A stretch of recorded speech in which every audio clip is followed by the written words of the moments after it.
والذين صبروا ابتغاء وجه ربهم وأقاموا الصلاة وأنفقوا مما رزقناهم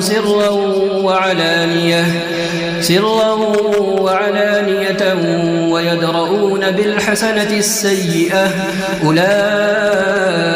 لهم عقبى الدار جنات عدن يدخلونها ومن صلح من آبائهم وأزواجهم وذرياتهم والملائكة يدخلون عليهم من كل باب سلام عليكم